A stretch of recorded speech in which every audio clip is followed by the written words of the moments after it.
Pemirsa, aksi seorang pria di kawasan Rangkapan Jaya Lama, Kota Depok membuat geger warga. Pasalnya, pria tersebut terekam kamera tengah bersitegang dengan sejumlah warga terkait sengketa lahan sambil mengaku sebagai bagian dari ring 1 istana. Punya istana sebenarnya, ini fungsinya saya punya begini. Kalau saya anak kecil, iya, tahu, bukan wilayah nembak gua, bukan tembak gua, bukan wilayah saya gitu loh. Iya tahu. Saya menyampaikan Pak Pati, saya nggak megang nomor Pak Pati, no, Jabidi megang. Dalam rekaman video yang beredar di media sosial, terlihat pelaku yang bertubuh gempal sedang berdebat dengan warga terkait sengketa lahan. Yang bersangkutan juga menunjukkan benda diduga senjata api dari balik bajunya. Ia juga mengaku sebagai anggota ring 1. Menurut seorang warga yang saat itu berhadapan langsung dengan terduga pelaku, peristiwa itu terjadi pada saat ia menanyakan barang miliknya yang berada di dalam rumah lantaran rumahnya hendak digusur oleh petugas Satpol PP. Ia juga menyampaikan bahwa terduga pelaku baru beberapa tahun ini tinggal di lokasi lantaran memiliki penjualan sapi. Angkat-angkat baju begini, ada pistolnya. Iya, ngasih unjuk. Iya, ngasih unjuk. Soalnya saya juga panik juga, Pak. Udah kok ini ngangkat baju ada pistol, saya panik, Pak. Saya rasa ngeri juga. Ya, ada apa nih kalau sampai begini gitu. Hingga saat ini pihak kepolisian belum memberikan keterangan terkait identitas pria yang melakukan pengancaman tersebut. Dari Depok, Jawa Barat, Iyung Rizky, iNews melaporkan. Halo pemirsa, Sindo Malam hadir dengan beragam informasi terkini tanah air serta mancanegara. Bersama saya Raisa Nadia, inilah Sindo Malam selengkapnya.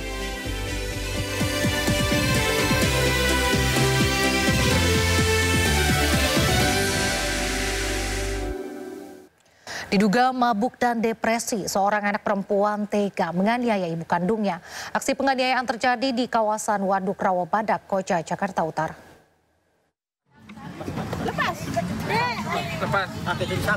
Seorang anak perempuan berambut bondol atau cepak ini tiba-tiba menyerang ibu kandungnya di kawasan Waduk Rawabadak, Koja, Jakarta Utara. Perempuan berusia 21 tahun ini tega memukul dan menjambak rambut ibunya di pinggir jalan.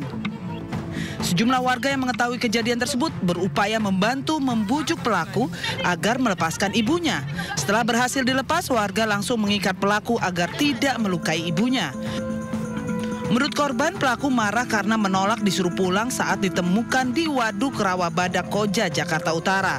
Diduga pelaku mengalami depresi akibat dicekoki minuman keras dan obat-obatan. Kemarin sampai kayak maaf sebelumnya? Laras sih, tapi mungkin dia tuh minum apa dicekokin orang. Soalnya tengah malam jam 2 semalam dia pergi, kita tidur pergi dia. Kita keluarga Anda. Berarti normal ibu ya, maaf sebelumnya? Normal. Oke. Ibu tadi seperti dijambak atau gimana? Ya dijambak sih, namanya orang mungkin karena dicekokin minuman mabok apa bagaimana. Kalau orang mabok ya mana sadar sih.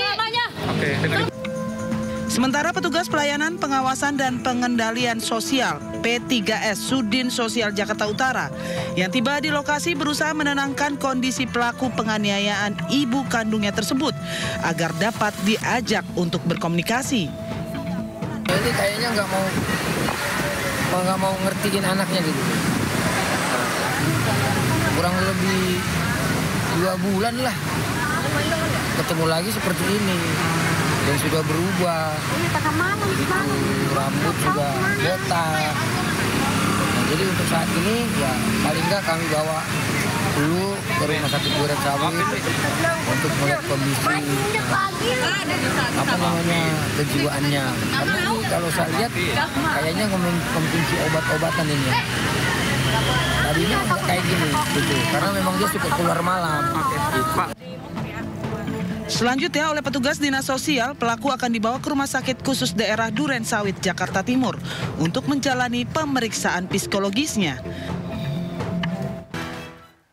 Viral di media sosial, seorang sopir bajai yang tengah mangkal di bahu jalan Salemba, Senen, Jakarta Pusat diduga menjadi korban pungutan liar oleh oknum petugas Sudin Perhubungan.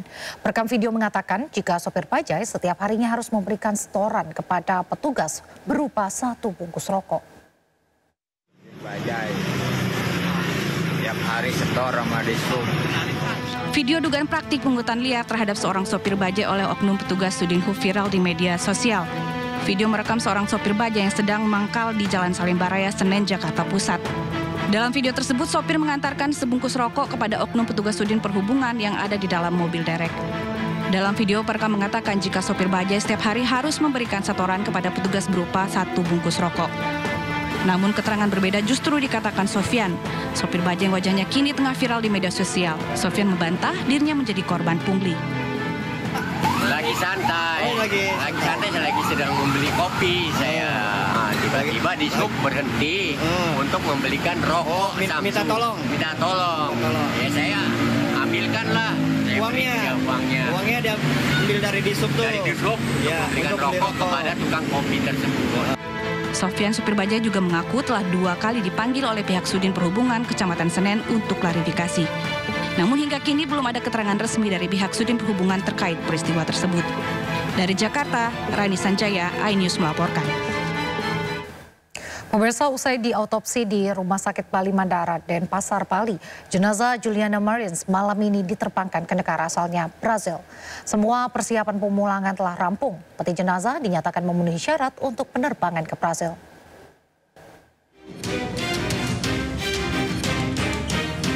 Duka mendalam menyelimuti proses pemulangan jenazah Juliana Marins, pendaki asal Brazil yang menjadi korban kecelakaan tragis di kawasan Gunung Rinjani, Lombok.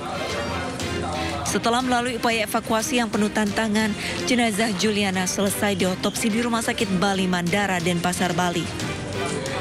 Jenazah Juliana akan diterbangkan dari Bandara Internasional I Gusti Ngurah Rai, Denpasar, Bali malam ini menuju ke kampung halamannya di Brazil. Semua persiapan pemulangan telah rampung. Peti jenazah dinyatakan memenuhi syarat untuk penerbangan ke Brazil. Hari ini sebenarnya kami di Rumah Sakit Bali Mandara menyerahkan jenazah ke antar bangsa ya, sekitar pukul 10 ya, dan jenazah berangkat di pukul 12 ke Mandara. Dari otopsi itu tanggal hari Kamis sampai hari ini. Kalau proses pengurusan kepulangannya ada kendala nggak? Sepertinya lancar Pak ya, tapi itu memang antar bangsa yang ngurus. Jadi kita menyerahkan jenazah ke antar bangsa. Sebelumnya, Juliana Marins tewas terjatuh ke jurang Gunung Rinjani dengan kedalaman 600 meter pada Sabtu 21 Juni lalu. Juliana mengalami luka memar, luka gores, dan patah tulang yang memicu pendarahan hebat. Hasil otopsi menunjukkan Juliana tewas 20 menit setelah terjatuh.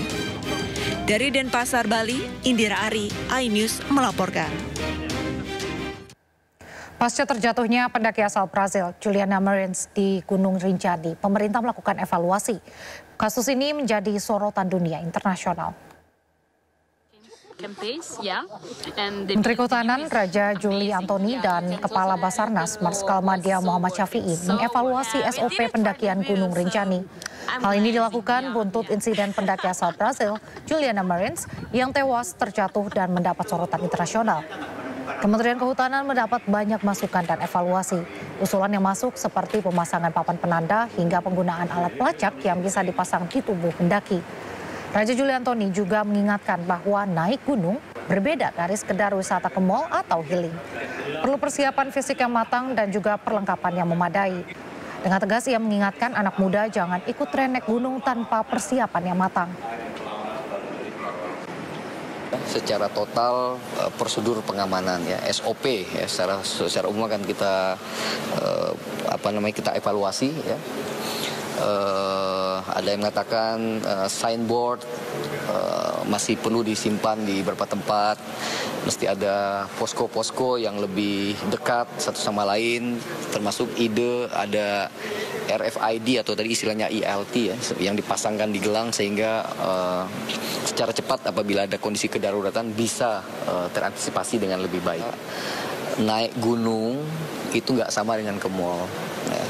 Jadi kapan mau healing kita bisa ke mall gitu ya. Ke gunung agak lain, situasinya spesifik ya.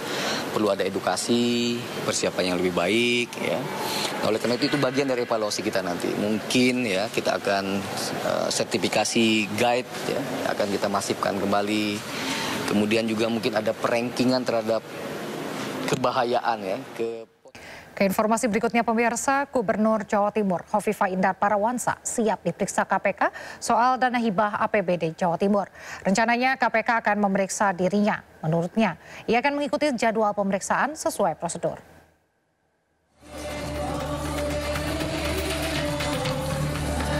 Gubernur Jawa Timur Hovifah Indar Parawansa angkat bicara terkait kasus korupsi dana hibah dari APBD Jawa Timur. Hovifah menunggu jadwal pemeriksaan dari KPK.